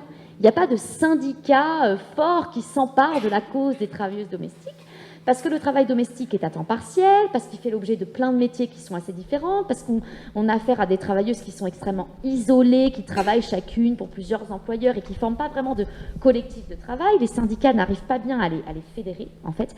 Et donc, du coup, il n'y a pas une mobilisation collective qui fait que, à un moment, on va avoir une masse de travailleuses domestiques qui vont dire, nous, on aimerait que la convention collective soit ratifiée. Et d'ailleurs, il y a à chaque mois de juin, la journée internationale le 16 juin des travailleuses domestiques. Et j'y suis allée plusieurs années, elle a lieu souvent sur la place du Trocadéro, et il n'y a personne. En fait, ça ne prend pas. Et en France, et ça, avec des collègues, on a écrit des articles, notamment avec François-Xavier Devetter, qui est économiste, qui a beaucoup travaillé sur les services à la personne, on a écrit des articles là-dessus sur qu'est-ce qui fait qu'en France, c'est compliqué, en fait, la mobilisation collective. Mais en tout cas, c'est pour ça, en fait, que la France ne ratifie pas la Convention, c'est qu'il n'y a pas personne, en fait, demande à la ratifier. Donc voilà. Et sur la question du travail au noir, oui, c'est très intéressant ce que vous dites sur votre connaissance. En fait, si cette question du travail au noir vous intéresse, je vous invite à lire les travaux qui ont été faits en anthropologie du travail et de la parenté, notamment ceux de Florence Weber, qui a beaucoup écrit sur pourquoi est-ce que les classes populaires, en fait, travaillent au noir. Et pourquoi parfois elles veulent travailler au noir. C'est qu'en fait, ça s'inscrit dans une logique d'optimisation économique à court terme qui font que, quand on a l'époux qui a un métier qui est déjà déclaré et que par ailleurs on touche des aides sociales, si soi-même en tant que femme on déclare son métier, on ne va plus toucher les aides sociales qui sont en fait un apport important économique de 100, 200, 300 euros par mois qui est considérable. Et donc du coup, il y a des ajustements au sein des couples et au sein des familles dans ce qui va être déclaré, pas déclaré au noir, et qui vont permettre de combiner en fait les aides sociales. Et donc c'est cette enveloppe mensuelle qui va être évaluée par les classes populaires qui va finalement être prédominée face aux logiques à long terme de protection sociale, etc. Et donc, y compris dans les pays, pour le coup, où a été ratifiée la Convention, où il y a beaucoup d'avancées du point de vue de la syndicalisation des travailleuses domestiques, du point de vue de leurs droits, etc., dans ces pays-là, on se retrouve à un paradoxe où certaines travailleuses domestiques disent qu'il y a trop de droits qui encadrent le travail et qu'elles ne peuvent plus négocier un peu du jour au lendemain à quelle heure elles arrivent, négocier leur salaire, vouloir être déclarées, pas déclarées, et voilà. Voilà. Et donc, encore une fois, ça montre bien alors c'est sans doute révélateur que le droit est imparfait, en fait, que le droit n'est pas assez avantageux aussi pour les travailleurs, parce que quand on en vient finalement à préférer toucher des aides sociales qui sont quand même pas très élevées à avoir un travail déclaré, c'est qu'il y a un problème. Et donc, c'est un système économique entier à revoir.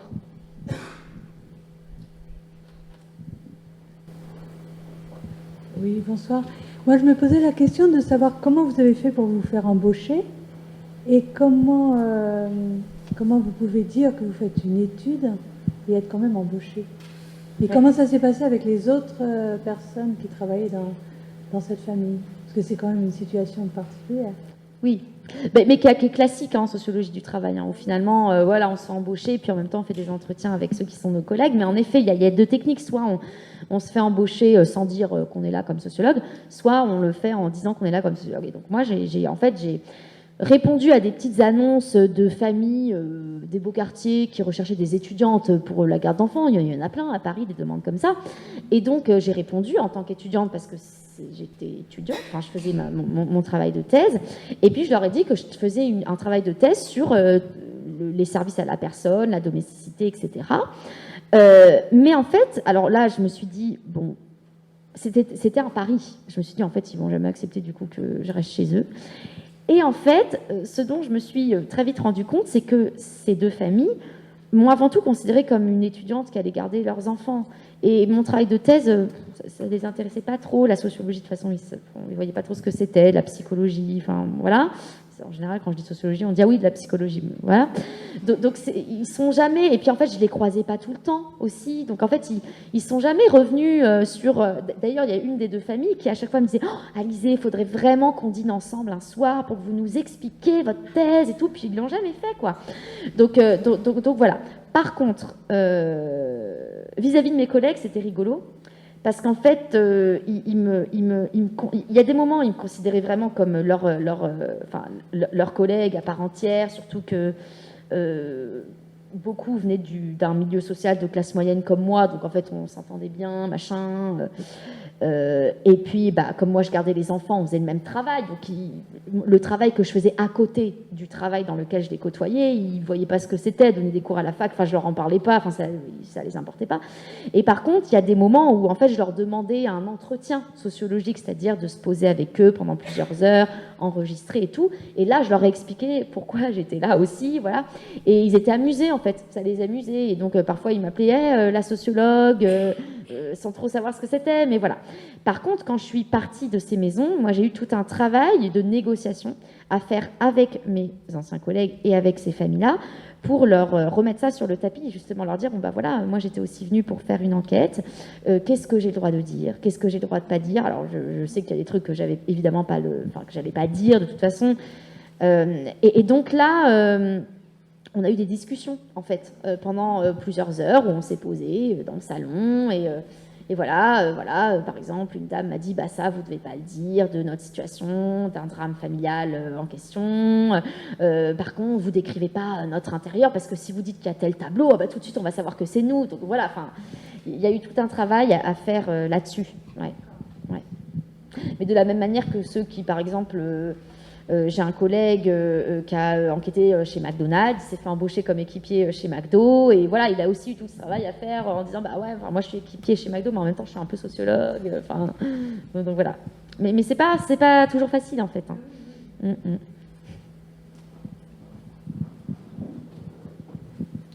Bonsoir. J'ai deux petites questions à vous poser. La première, vous avez dit que les employeurs c'était très hiérarchisé. Alors, vous avez parlé d'un majordome qui faisait genre de DRH, mais il n'y a pas de gouvernante au niveau des femmes.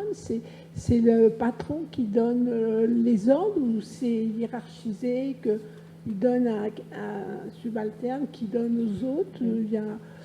Et voilà, c'était la première question. La deuxième question, je voulais savoir les personnes qui partaient, enfin la domesticité qui partait quand il y en avait 120 ou 75 qui partaient comme ça.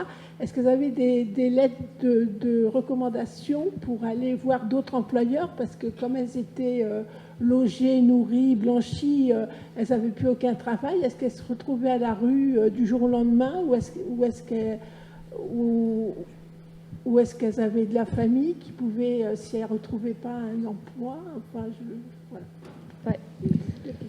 Merci pour vos questions. Alors, je vais commencer par la dernière. Alors, justement, oui, c'est intéressant parce que pour le personnel de maison qui part, soit parce qu'il veut partir ou parce que les employeurs les licencient pour tout un tas de raisons, il va y avoir la situation la plus courante quand c'est un départ, on va dire, en bonne entente, les employeurs vont aider en fait leurs employés à se replacer dans une autre maison. Avec des lettres de recommandation ou en mettant des petites annonces ou dans leur entre-soi en disant moi je veux plus embaucher 10 domestiques, mais je préfère, on veut réduire notre...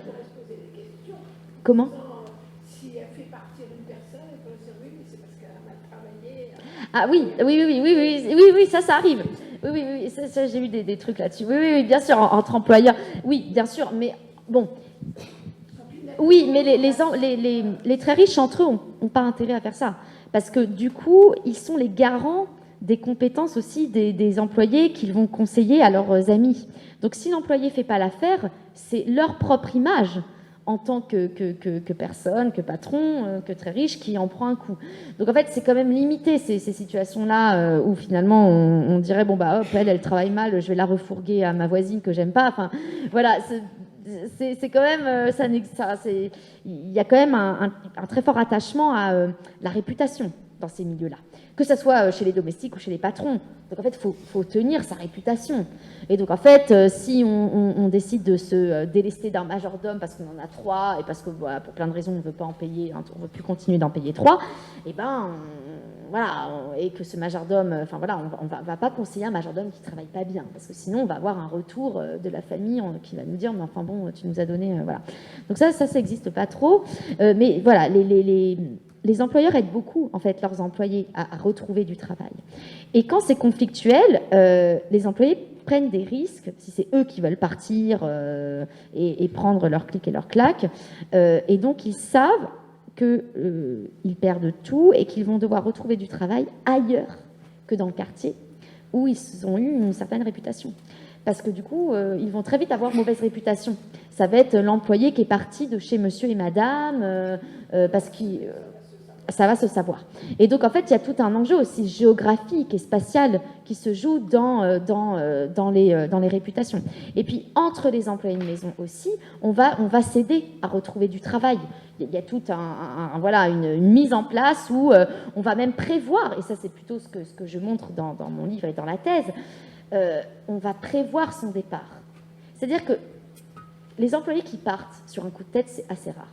En général, le départ, ou alors c'est parce qu'il y a eu justement une ligne rouge qui a été franchie, une goutte d'eau qui a fait déborder le vase, un harcèlement, une violence sexuelle, quelque chose comme ça. Mais sinon, on prévoit son départ à l'avance, de la même manière qu'un cadre du privé va prévoir pour muter dans une autre entreprise à l'avance. Donc on prépare le terrain. Et ça, on le prépare avec ses pairs, en fait. Donc ça va beaucoup jouer comme ça. Et ensuite, sur la question des hiérarchies, alors en fait... ça dépend des maisons, parce qu'il y a des maisons où, comme je l'ai dit, il y a 2 bonnes. Donc, en fait, il ne va pas forcément y avoir de rapport hiérarchique entre elles. Voilà, oui.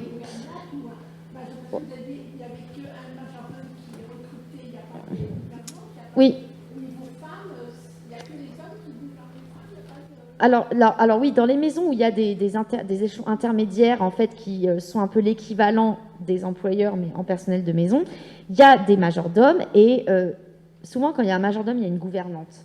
Il peut y avoir une gouvernante sans majordome dans les maisons où il n'y a pas de majordome, mais il y a rarement de majordome parce qu'en fait quand il y a un majordome, c'est qu'il y a les échelons en dessous en fait en général parce que c'est quand même en fait la gouvernante va diriger les femmes de la maison et le majordome les hommes. Mais en fait, le majordome est quand même au-dessus de la gouvernante. C'est-à-dire que c'est lui qui va recruter la gouvernante. C'est lui qui va un peu lui donner les consignes, les règles de la maison quand elle va arriver dans la maison, etc. Mais il n'y a pas non plus de règles très très claires. Hein. Il peut y avoir une division vraiment du travail d'organisation entre le gouvernante et la majordome. Et il y a même des maisons où la gouvernante et le majordome sont des couples. Par ailleurs mariés avec des enfants et dont les enfants vivent chez le patron par ailleurs et donc c'est eux qui vont diriger la maison.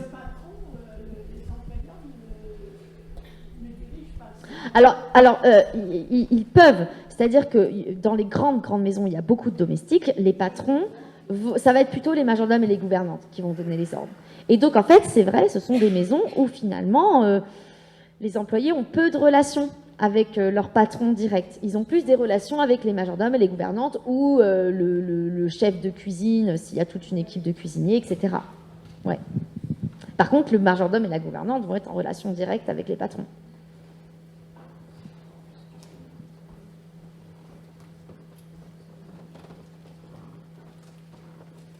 Merci. Oui, j'avais une question, c'est peut-être un travail de thèse en tant que tel, mais par rapport à la comparaison avec ce qui se passait dans les siècles précédents, finalement, est-ce qu'il y a une si grande différence si on met à part l'évolution des tâches liées à la modernité, à la technologie et autres?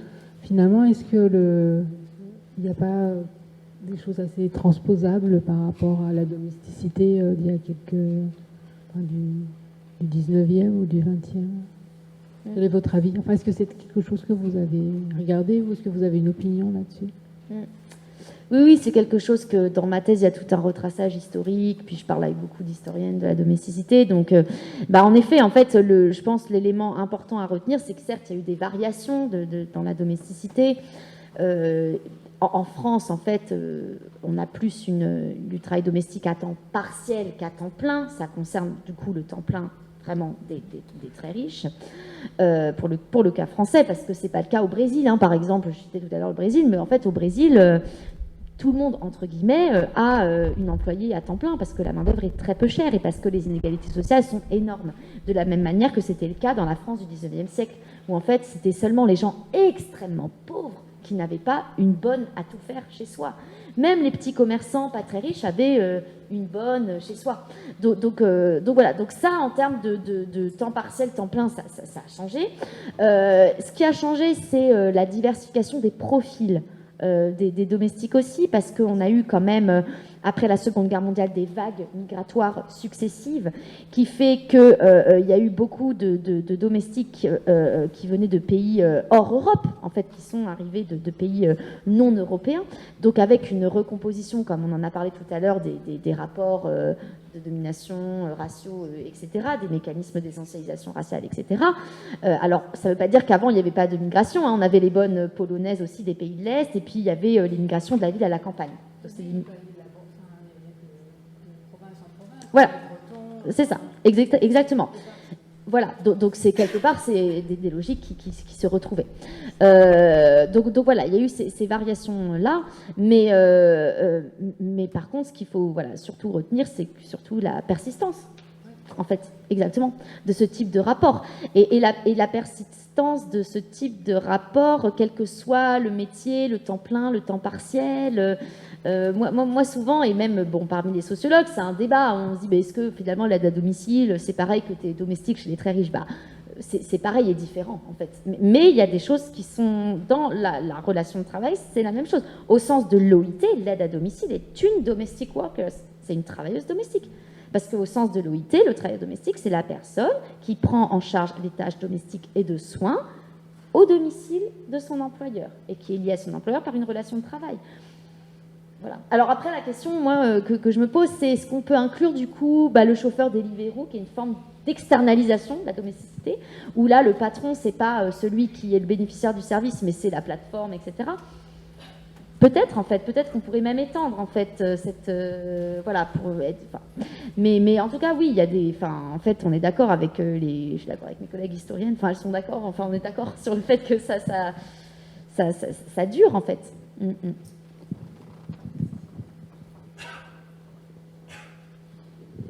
Bonsoir, je voulais juste vous demander si vous aviez des connaissances sur la domesticité dans des pays comme l'Angleterre ou l'Allemagne, s'il y a des points communs ou des divergences fondamentales ou non, c'est partout pareil, quel que soit le pays. Voilà, c'est tout. Ouais. Merci. Alors, en Angleterre, en Allemagne et dans beaucoup de pays européens, donc il y a la domesticité. En façon, il y en a partout. Hein, il y en a partout. Elle est plus ou moins visible statistiquement en fonction de comment les États ressentent cette population. En Angleterre, alors je connais moins, je connais moins l'Allemagne, je connais un peu plus le cas anglais, pour avoir travaillé des collègues sur le cas anglais. En Angleterre, il y a quand même une place très importante du secteur privé dans la régulation de ces emplois-là. En France aussi, hein, c'est de plus en plus le cas, mais en France, pendant très longtemps, notamment les emplois d'aide à domicile ont été régulés par le secteur associatif. Beaucoup. Alors aujourd'hui, le privé prend une place très importante dans cette triangulation. Mais en Angleterre, en fait, c'est présent depuis très longtemps, depuis des décennies. Et l'Angleterre a même fait des partenariats, en fait, avec certains pays du Sud, où, en fait, les travailleuses domestiques viennent directement en Angleterre via des agences et sont directement placées dans les familles. En France, il y a moins ce système-là, en fait. C'est beaucoup moins développé. Donc c'est une des différences qu'on peut retrouver. On peut avoir des différences aussi en termes d'où viennent, en termes d'origine nationale, les domestiques. Et ça correspond d'où viennent les immigrés, en fait, dans un pays en question, hein, parce que c'est pas très original de dire qu'en France, il y a beaucoup de travailleuses domestiques qui sont issues d'Afrique du Nord, d'Afrique subsaharienne, du Portugal, de l'Espagne, parce que ça correspond, en fait, à chaque vague migratoire qu'on a eue dans l'histoire française. Et donc, en Angleterre, ça correspond aussi à ça. On a aussi beaucoup de domestiques, alors, des pays africains, mais aussi de la Turquie, notamment. et d'autres pays, donc c'est plutôt comme ça. J'imagine qu'en Allemagne, c'est la même chose. Alors, il y a moins de travaux sur la domesticité en Allemagne. Mais il y a une chose qui est aussi plus exacerbée en Allemagne que celle-là en Angleterre et en France, c'est qu'on a, alors je dirais, c'est pas une fonction publique de la domesticité comme c'est le cas dans les pays de l'Est. Par exemple, quand on va dans les pays du Nord, dans les pays nordiques, on a en fait carrément une sorte de fonctionnalisation. En fait, c'est-à-dire que les gens qui effectuent du travail domestique au domicile des autres sont un peu l'équivalent. Fonctionnaire, ça serait trop le rattacher à la spécificité française, mais ont un peu un statut en fait équivalent. Voilà, au fonctionnariat, ce qui offre des conditions de travail très protectrices, etc. Mais c'est assez atypique. Mais en Allemagne, de ce que je crois connaître, on a une petite partie des travailleurs qui peuvent être payés par l'État, en fait, très, très directement. Alors, dans l'aide à domicile, on a aussi un peu un système comme ça d'association, voilà, mais c'est moins régulé.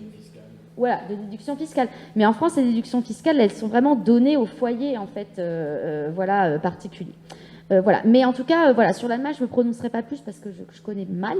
Mais il y a moins de travaux que sur le cas anglais. Et sur le cas anglais, il y a beaucoup d'historiens qui ont travaillé. Et si ça vous intéresse, il y a cette historienne Laura Schwartz qui a beaucoup travaillé sur la domesticité en Angleterre et sur l'avènement des droits des domestiques en Angleterre. Et elle montre comment, en fait, le mouvement des suffragettes a supporté aussi le mouvement en même temps des travailleuses domestiques pour les aider à revendiquer leurs droits. Donc c'est assez intéressant. C'est Laura Schwartz, S-C-H-W-A-R-T-Z. Voilà. Ah, je ne connais pas. Ouais. Ouais. Et c'est un roman, c'est une autobiographie. Ah d'accord, bah super, je la connais pas. Bah, je prendrai la référence tout à l'heure. Bah, merci beaucoup. Super. Juste une dernière question pour clore la rencontre, parce qu'on est déjà très très limite en termes de temps, mais monsieur nous a regardé d'un air désespéré. Donc, voilà. Il est chargé de vous rappeler que vous deviez être parti. Oui, j'ai un temps un peu restreint. Mais... Bonsoir et merci pour votre passionnante conférence. Je voudrais savoir, oui, qu'est-ce qui vous a motivé à faire cette recherche? En quoi ça vous concerne? En quoi ça vous interpelle? Est-ce qu'il y a une démarche politique? Est-ce que vous avez une grand-mère qui a été domestique chez les très riches? Je ne sais pas. Pourquoi vous avez abordé ce sujet-là et pas un autre? Alors, c'est vrai qu'on peut penser... Enfin, en sociologie, on peut avoir notre histoire personnelle peut avoir des liens avec les objets qu'on choisit, et je pense que c'est même souvent le cas. J'ai pas de grand-mère qui a été domestique pour le coup, et je n'ai pas grandi en voulant être multimillionnaire, etc. Donc c'est pas ça qui m'a porté en fait. Ce qui m'a plutôt en fait intéressée, c'était plusieurs choses. C'était de contribuer. Je pense qu'il faut continuer à faire de la sociologie des classes dominantes, en fait, qui est une sociologie qui est faite par plusieurs collègues à travers le monde, mais qui, pour moi, le point de vue dominant est intéressant parce qu'il nous permet vraiment de déconstruire aussi la réalité de certaines formes d'inégalité sociale, etc. Et en fait, en sociologie française, alors il y a eu évidemment beaucoup de travaux, on a cité les Persson Charlot sur la sociologie des classes dominantes, mais il y en a eu quand même beaucoup plus sur les classes populaires, en fait. Mais je pense qu'en fait, pour justement déconstruire les inégalités, on ne peut pas se dispenser, en fait, du point de vue de ceux qui les créent, d'une certaine manière. Donc ça, c'était aussi une volonté sociologique, de vraiment essayer d'étudier le point de vue dominant, mais de faire les deux aussi. Et de mettre dans une même recherche les deux points de vue, ce qui est rarement le cas, parce qu'on a soit des travaux qui font sur les classes populaires, soit sur les classes dominantes. Et moi, j'avais vraiment envie d'avoir une vision un peu englobante, justement pour pas tomber dans la vision manichéenne, comme on l'a dit tout à l'heure, qu'on peut facilement avoir sur ce travail-là, notamment. Ensuite, j'avais des questions très sociologiques, et notamment de sociologie du travail, qui étaient comment est-ce qu'une relation de type salarial peut se construire dans un espace qui ne lui est pas réservé, qui est le domicile. Ça, c'était mes lunettes de sociologue du travail qui avaient envie de contribuer à toute une sociologie du salariat qui s'est construite sur des métiers qui ne se font pas au domicile. Et en fait, comment est-ce qu'on construit une relation de type salarial du point de vue relationnel, émotionnel, du point de vue économique, du point de vue juridique, dans un espace qui n'a jamais été considéré, y compris du point de vue juridique, comme un espace de travail. Donc ça, c'était vraiment des questions strictement sociologiques plutôt qui m'ont animée, pas d'idéologie politique. Alors contrairement à ce que veulent le faire croire plein de gens qui n'ont, par ailleurs, je pense, jamais lu de sciences sociales, les sciences sociales ne sont pas là pour prouver des idéologies politiques. Et ça, je tiens à le dire. Alors, on peut ensuite avoir des prises de parole en tant que citoyen, par ailleurs, parce qu'on a le droit, en tant que chercheur, d'avoir aussi des prises de position qui peuvent être sociales, politiques. Mais en tout cas, je ne suis pas partie... parce que si j'avais voulu, par exemple, dénoncer, je ne sais pas, des formes d'exploitation, j'aurais pas fait d'enquête en fait sociologique. Enfin, c'est quand même un travail extrêmement long, l'enquête sociologique. C'est plusieurs années, c'est beaucoup de lectures, c'est beaucoup. Et donc, je pense que pour faire des plaidoyers politiques, on n'a pas besoin d'enquête. Voilà. Donc, c'est pas de ce registre-là. Et puis, la note plus personnelle, c'est que quand j'étais étudiante. J'ai pu garder des enfants en fait chez des gens qui avaient un peu d'argent, et oui, je pense qu'il y a eu aussi une curiosité aussi de ces métiers-là. Voilà, j'ai pu découvrir un univers que je connaissais pas, qui était l'univers de la richesse et de gens qui se faisaient servir en fait, et que je connaissais pas étant plus jeune. Donc ça, c'est plutôt voilà, l'aspect un peu personnel, mais c'est pas ce qui a motivé en premier ma recherche. Merci beaucoup, Alizée Delpierre, pour cette initiation, y compris à la démarche sociologique. Il nous reste quelques minutes, je crois, pour vous faire travailler, cette fois-ci, du côté des livres. Merci à vous de votre attention et de vos questions. Je voudrais tous vous remercier d'avoir été là. Je profite, c'est la saison de Cannes vient de se terminer, mais je voudrais vraiment très sincèrement et très chaleureusement remercier nos deux intervenants et également les collègues qui œuvrent et qui sont le premier sourire que vous avez croisé en bas, qui sont les autres sourires que vous avez croisés aux étages. C'est grâce à eux et à leur aide active que nous pouvons faire ces conférences. Merci à vous.